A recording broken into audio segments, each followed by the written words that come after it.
From the day I turned 16, I knew how important it was to have financial independence. My parents had always been cautious with money, but not in a way that felt protective or instructive. It was more that they believed every penny needed to serve a purpose they deemed worthy. Of course, back then, I assumed they simply wanted what was best for me and my younger brother, Jacob. When I started working part-time at the grocery store in town, I was excited to finally earn my own income. Even if it was just bagging produce or mopping floors, I felt proud. At the end of each shift, I'd stash a small portion of my pay away in a savings account, hoping it would someday help me start a business or pay for college. I loved the thrill of seeing the account balance creep up every time I deposited a new check. It wasn't much, but it felt like progress. Since my parents didn't have a lot of extra cash, I understood that I couldn't expect them to finance my future dreams. I'd have to do it on my own. That sense of self-reliance fueled me as I navigated teenage life, anticipating the day I'd become fully independent. I wanted to believe that, despite our struggles, my family and I were on the same team. Little did I know, behind that facade lay the seeds of betrayal that would shape my future in ways I could never have predicted. I had no clue then how fiercely money could drive a wedge between the people who were supposed to protect me unconditionally. Life was simpler, or so I thought, until that blind trust in my parents' fairness was shattered by their choices that favored Jacob at my expense, forever altering everything. My parents' financial priorities shifted dramatically when Jacob dropped out of college after just one semester. He came back home complaining that school wasn't for him and he needed time to find himself. Unlike me, Jacob never had a consistent job. He preferred side gigs and quick cash, rarely sticking to one role long enough to collect a full paycheck. My parents coddled him, reasoning that he'd eventually hit his stride. They said he was just misunderstood, a free spirit who couldn't be confined by conventional expectations. I took that at face value initially, but over time it became clear that their patience with him was endless, while mine was wearing thin. By the time I graduated high school, I'd been working for almost 2 years, steadily saving every spare dollar. My plan was to attend a local community college, keep working part-time, and move into a small apartment with my best friend Gina. She was also determined to break free from an overcrowded household. We found a modest place we could afford if we pooled our resources. I was excited to begin this new chapter, hopeful that my parents would at least respect my independence even if they didn't understand it. In hindsight, that was naive. The first sign of trouble came when I tried to access my savings account shortly before my 18th birthday. I'd gone to the bank intending to withdraw some funds for the apartment security deposit. That's when I discovered something was seriously wrong. The balance was far lower than it should have been. At first, I thought it must be a clerical error. My stomach churned as the teller explained that there had been multiple withdrawals made by my parents. Confusion turned to dread because this account was supposed to be mine alone. Furious. That single word only scratches the surface of how I felt. When I confronted my parents, they didn't even try to deny it. Instead, they acted like it was no big deal. They insisted they'd intended to borrow the money but hadn't gotten around to telling me because, in their eyes, it wasn't urgent. My father shrugged and said they'd needed the cash to help Jacob pay off some credit card debt. According to him, Jacob had fallen on hard times after trying to launch a streaming channel that hadn't panned out. My mother chimed in that it was for the good of the family, and I shouldn't be so selfish about it. Selfish. That word was a punch in the gut.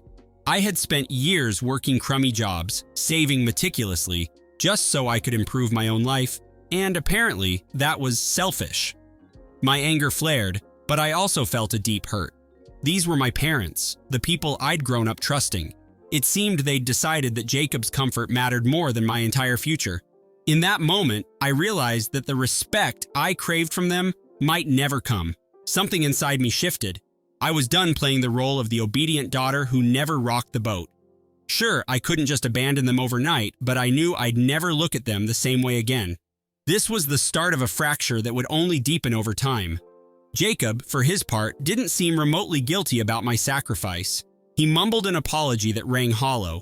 To him, it was just money that came from our parents, as though I'd had no hand in earning it. My frustration turned into something darker, a simmering resolve that one day they'd all regret treating me this way. It wasn't practical to storm out of the house that same day. I didn't have enough to cover a security deposit anymore, let alone first month's rent. Gina could only do so much by herself. We decided to postpone moving until I could replenish some of what was taken from me. Meanwhile, my parents promised they'd pay me back when they could. That vague promise was their way of avoiding accountability. The truth was, they had every intention of continuing to support Jacob at my expense. Over the following months, I noticed little signs of their ongoing favoritism. I'd come home to find takeout boxes from expensive restaurants in the kitchen, and they'd mention how Jacob just needed a treat to cheer him up. They'd buy him pricey gadgets under the guise of helping him get back on his feet. All the while, I was expected to chip in for groceries, do chores, and keep my mouth shut. Each time I brought up the missing money, my parents claimed they were working on repaying me, but other emergencies kept coming up. Those emergencies always revolved around Jacob, who seemed blissfully unburdened by guilt. My resentment festered, but I channeled it into careful planning rather than open confrontation. I took extra shifts at the store, setting aside whatever I could in a new account under just my name. This time, I made sure my parents had no access to it. I kept a low profile, smiling politely while inwardly seething. Gradually, I rebuilt my savings, determined to cut ties the moment I had enough. My 18th birthday came and went without any real celebration, a reminder that I was on my own here. But that quiet anger propelled me forward, fueling my resolve for the day I'd finally walk out forever. That day arrived sooner than even I expected. 6 months after the initial theft, I'd saved enough to move into a tiny studio apartment across town. Gina had found a better deal elsewhere, so I ended up going solo, which suited me fine. I didn't tell my parents until the day I left. When I broke the news, they acted stunned, as if I'd betrayed them. My father insisted he would pay me back soon, that I didn't have to move out so abruptly. My mother pleaded with me not to abandon my family responsibilities, saying Jacob still needed guidance. Their crocodile tears meant nothing to me by then. I loaded my belongings into my old beat-up car and drove off without a backward glance. Once I settled in my cramped new space, it felt like I'd finally taken a step toward reclaiming my life. The relief was immediate, though a part of me still ached with the realization that my parents might never see me the way I wanted them to. Yet, the bitterness inside me wouldn't let me forgive them. They had stolen from me, chosen Jacob's comfort over my future, and shown zero remorse. I devoted myself to school and work, adopting an almost robotic routine. Weekdays were spent juggling classes and shifts at the store, weekends were for studying and extra hours. The meager pay was enough to keep me afloat, and I continued saving systematically. Every time I saw Jacob flaunt a new gadget on social media, I'd remind myself that I'd made the right choice by leaving. The more distance I put between us, the more I recognized I didn't need their approval. Still, I couldn't shake the anger. It lingered at the edges of my thoughts, waiting for a chance to ignite anew. I'd been living independently for nearly a year when I ran into my uncle at the supermarket. He was my father's older brother, a stern man who rarely interfered in family drama. But that day, he pulled me aside, concern etched on his face. He asked me how I was doing and if I needed anything. Unsure of his motives, I gave a non-committal shrug, but he pressed on, eventually revealing he'd heard about the money situation. My father had approached him for a loan after I'd left home, claiming they were short on funds because of my sudden departure. I almost laughed at the audacity. Uncle Frank looked genuinely concerned, though, and said he wanted to make sure I wasn't being taken advantage of. It felt strange to have anyone in my family show real worry about me. I told him a simplified version of events, leaving out the venom that boiled inside me. He nodded gravely and offered to help if I ever needed it. Before we parted, he mentioned that my father and mother were fighting more these days, mostly over money. Apparently, supporting Jacob's aimless pursuits was draining their finances. The guilt card they'd used on me wasn't working on Uncle Frank, who refused to lend them anything because he suspected they'd never pay it back. Driving home, I couldn't stop replaying our conversation, that little spark of satisfaction flaring up inside me. They were finally facing consequences for their choices. I didn't pity them. I felt vindicated. Part of me still longed for a reckoning that would force them to confront the reality of what they'd done. I had no intention of reconciling or offering forgiveness. I wanted them to truly regret ever dismissing my worth. I just wasn't sure how to make that happen. The opportunity presented itself quite unexpectedly. I was working at the grocery store one evening when Gina, who still worked there, rushed over with wide eyes.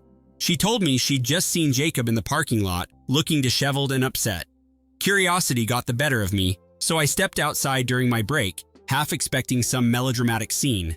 Instead, I found him slumped against his car, fiddling with his phone. He didn't notice me at first. When he finally looked up, he seemed more embarrassed than anything.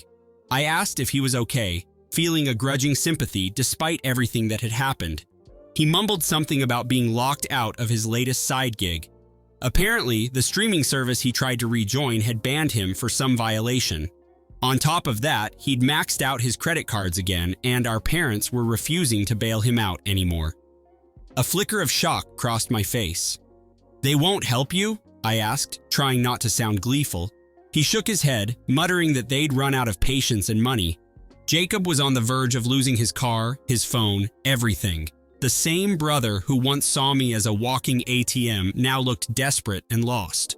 A surge of resentment and satisfaction warred inside me. "Maybe you should get a real job," I said, unable to hide my bitterness. He avoided my gaze. "Yeah, I know I screwed up," he admitted, "but I thought they'd always have my back. Now they're saying they're tapped out."